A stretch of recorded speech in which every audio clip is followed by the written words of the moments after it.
It's good to see all of you. Welcome. I'm glad to have this opportunity with the Foreign Minister to address some of the questions you probably have. I'll start with a very brief introductory remarks that say, first, thank you. Thank you for your support. And it warms our heart to see that. Some of the governments here had actually the Israeli flag flown on their buildings during a very difficult moment for us. We appreciate that, and we appreciate the expressions of support that came from all of you. I also want to use this opportunity to ask the ambassadors of Thailand and India to send my personal condolences to the families of their citizens who were killed, murdered by Hamas rockets. Two agricultural workers from Thailand, one Indian caregiver. And I think this is just one more manifestation of the fact that Hamas indiscriminately targets everyone. They've actually killed two Israeli Arabs in Lod, targeted Tira, an Arab town. They're truly an equal opportunity murderer. They murder everyone, any civilians they can get their hands on. And they use civilians as they target civilians while hiding behind civilians, using them, as you know, as human shields. We'll have more to say about that in a minute. But this is the problem that we face. I think you're familiar with that. We didn't seek this conflict. In fact, we could see the origins of this particular outbreak in the cancellation of the Palestinian elections. Hamas was sure that it would gain considerable power, and when they saw that these elections were not going to take place, they sought to use the Jerusalem Day ceremonies and events around Jerusalem Day and the court proceedings in Sheikh Jarrah to incite riots, to incite violence in order to further their political goals. I have to say that we didn't expect quite a conflagration, but we knew what they were doing, and therefore what we did was everything in our power to de-escalate the potential conflict around Jerusalem and the Temple Mount. And we did three quite unprecedented things. The first thing is we asked the Israeli court on Sheikh Jarrah to postpone the proceedings. That's never been done before in Israel's history. And as you know, the court doesn't do my bidding. You can laugh. But we did ask them, I did ask them to postpone these proceedings in order to withhold this propaganda instrument from Hamas. Second thing we did was reroute the parade, the traditional parade that we've had for over half a century in Jerusalem, on Jerusalem Day. And again, I took that decision. These are difficult decisions politically. They're not simple decisions, but we did them anyway. And the third was equally difficult, even more difficult, which is to say to Jewish visitors to the Temple Mount, don't go on certain days, and they didn't, and allow Muslim worshippers, about 85,000 in a typical day, during the Ramadan, to visit the Temple Mount. This didn't help a whit. The propaganda continued, the lies continued, the incitement continued, and of course this was followed by the unprecedented rocketing of Jerusalem on Jerusalem Day. Since then, we've had almost 4,000 rockets fired from Hamas and Islamic Jihad in Gaza against us. By the way, about a quarter, almost 1,000 rockets falling into Gaza itself. So Hamas is not merely targeting our civilians, they couldn't care less if they fire on their own people. A quarter, almost 1,000 rockets, yeah. That's where they fired from, and that's where they land. Okay. Unbelievable, okay? So this is what we're facing with. We are faced with a radical Islamic terrorist organization that has a piece of territory right next to us. Some of you, many of you, are familiar with fighting such groups and formations and organizations elsewhere in the Middle East, and you know that once they have a territory, you need an enormous amount of power to degrade their capabilities and to degrade their will to fight. And some of this goes on for decades, as you well know, in other areas. So what we're trying to do is exactly that, degrade their capabilities, their terror capabilities, and degrade their will. Last time we had an engagement was 7 years ago, an engagement of this scale during the Protective Edge operation. We won 7 years of quiet on this scale. We didn't have anything like this. We did have an incident 2 years earlier. It lasted for 2 years, the quiet. So there were periodic battles, and we are trying to maximize the quiet and the period of calm that Israel can gain against this foe. There are only two ways that you can deal with them. You can either conquer them, and that's always an open possibility, or you can deter them. And we are engaged right now in forceful deterrence, but I have to say we don't rule out anything. We hope we can restore quiet. We hope we can restore it quickly. I want to say that we're doing that while doing our utmost to avoid civilian casualties. I want to make that a little more concrete for you. Can you show some of this? Yeah, go ahead. Well, the first thing is you probably see as something you're familiar with, rockets on Tel Aviv. Can you show that? Hello? Where's Israeli technology at its worst? Come on, do something. No? No?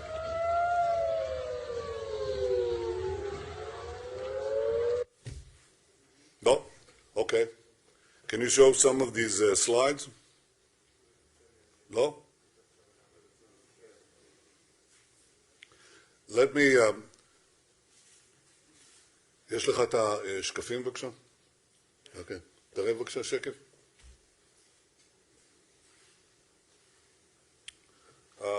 These are these rockets that are fired from civilian areas. You can see this.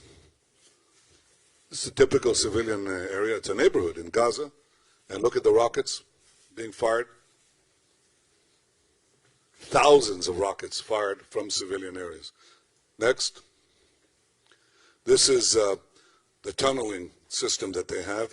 You know that they had attack tunnels last time, 7 years ago. They had attack tunnels that were penetrating Israel, and we went to very costly efforts to neutralize them. We lost 70 people, 70 soldiers roughly, in doing that. This time, they couldn't do it because in the intervening period, we built an underground wall that prevented these tunnels from piercing, but they built a whole infrastructure throughout Gaza of an underground tunnel network in order to enable them to stock their weapons, their missiles, their command posts, their communication centers, and their fighters, and also to shoot from underground, just from small piers that they have. So all of Gaza has basically become an underground city. Under the Gaza city, you have Khan Yunis, all these places, they have these tunnels. And look what happens when we attack the tunnels. We attack the tunnels somewhere here, and they obviously don't have building inspectors there, okay? So they don't build the tunnels in such a way as that they'll be truly reinforced.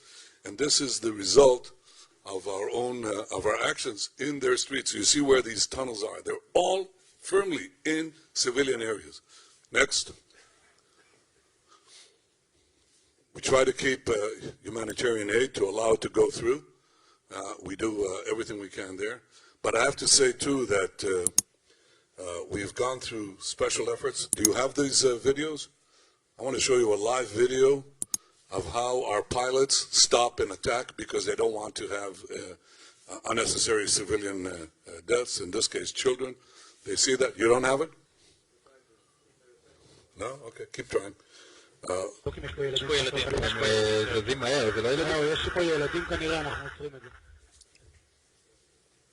right.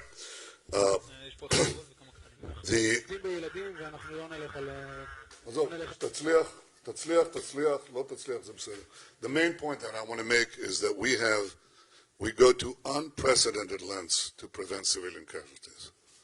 When you see those buildings that fall, there's not a single civilian death there. There's not a single death. Yeah. Okay.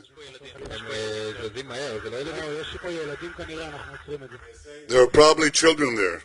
So we're not going to do it. נכון, יש פה אחד גדול וכמה קטנים. אנחנו חושדים בילדים ואנחנו We לא think נלך there are על children ה- there. לא נלך על זה מחשב. We won't continue because the possibility there are children there. That's a live shot. Then can you show the targeting of buildings, please?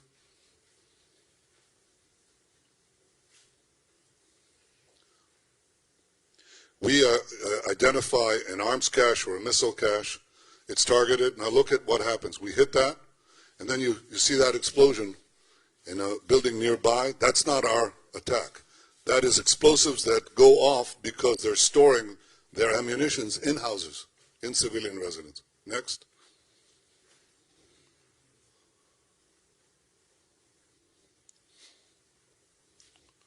This is a warning shot. Doesn't do any damage, but it tells the people inside that we're targeting a building, which is a Hamas building, a military target, and people will leave. You'll soon see them leave. You see them leaving. People are leaving. Next. Sometimes including terrorists. The terrorists themselves, yeah, they leave. Not sometimes. The foreign minister is absolutely right.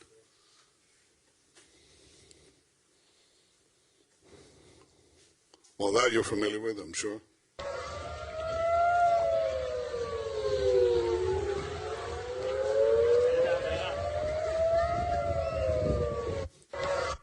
I'm sure all of you have experienced that as well. Yeshod?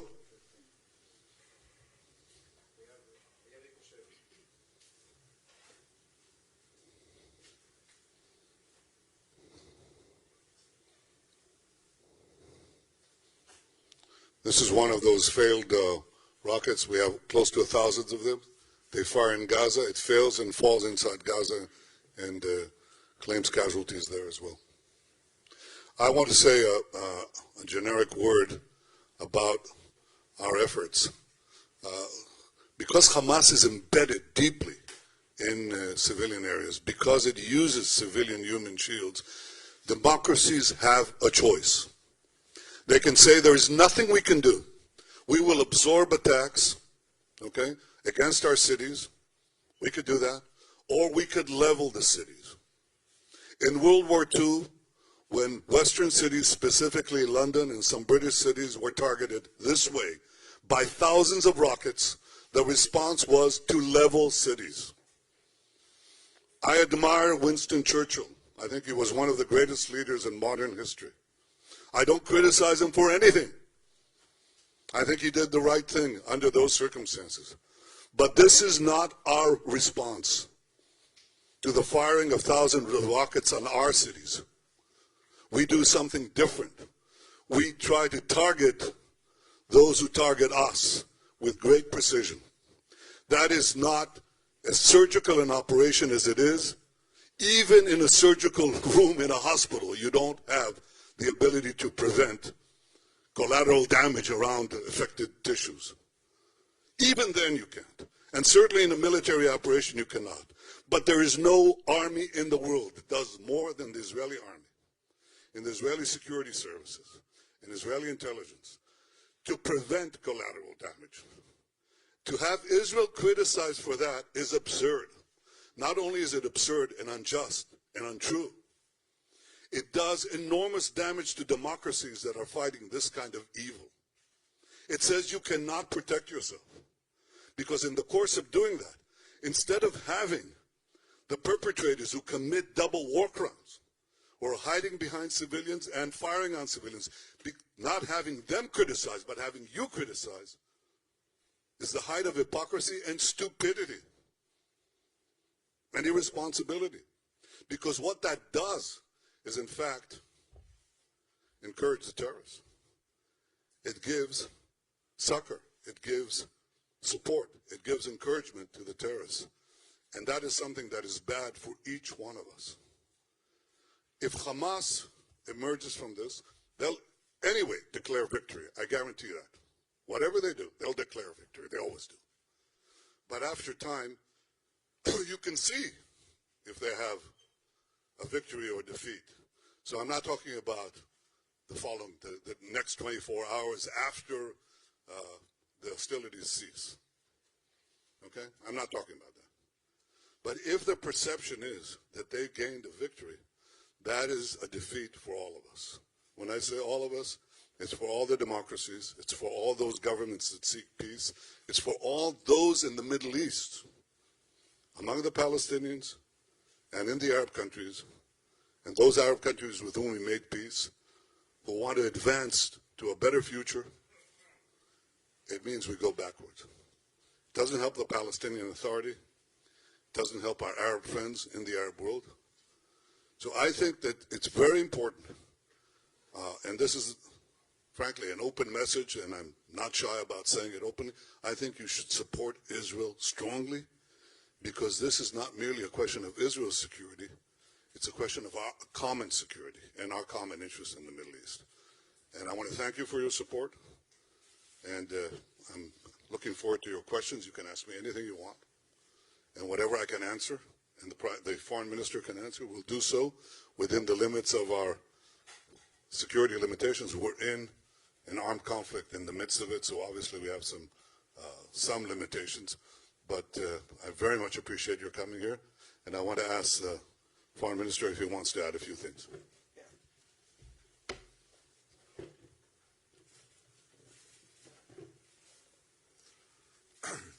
Thank you, Prime Minister. Never speak after the Prime Minister. I think I would like to first start by thanking you for coming and for your support. Many of your countries supported us and stand with us during this campaign, and we don't take it for trivial, and we highly appreciate it. I also want to thank Mr. Prime Minister. We have most, if not all, the Israeli ambassador on Zoom from around the world. They are doing and working day and night to protect the Israeli interests and to explain it to the world. You have all experienced what 2/3 of this country are experiencing and going through. You ran to shelters during the night, and you kind of got a taste from what we are experiencing. I think it's unbearable, and no country on the face of the earth would accept that. I want to convey my condolences to the Thailand government and to the Indian government, and we'll do our utmost to assist them in caring of their citizens. We are right now concentrating on providing humanitarian aid. Hopefully this day, unlike yesterday, the Hamas will not bombard the convoys. By the way, Prime Minister, I'm sure you know that yesterday we even suffered several casualties at the Erez passage, including IDF soldiers, while we were trying to enter aid from all over, not just from Israel, to Gaza. I hope that will be a successful attempt today, as well as evacuating some international individuals from Gaza. They want to get out. Finally, I would like to especially thank the United States, from the President through the administration, the Secretary of the State, Tony Blinken, and others for their unwavering support, publicly and in other international arenas as the Security Council and other places. I think it's a very strong signal across the world, not just to Israelis, that we are not alone in fighting this vicious organization, this terror. Finally, unfortunately, some of the countries are making similarities between Palestinian as an ambiguous term and Israel. Well, that's false. We have to call things by name. And the story here is that Hamas, in a cold, deliberate decision, as the Prime Minister explained to you so efficiently, decided to use Jerusalem in order to improve their political standing and to gain supremacy in the Palestinian street and arena after the election was cancelled. We cannot accept that. And we have to call things by name. It's not a time for political correctness. It's a terror organization. And we all, I think, have the same interest to strengthen the moderate and to weaken the extremists. Thank you very much. Thank you. Thank you. Foreign Minister. I'd now like to ask the press to leave the room. The press, please vacate the room as quickly as possible.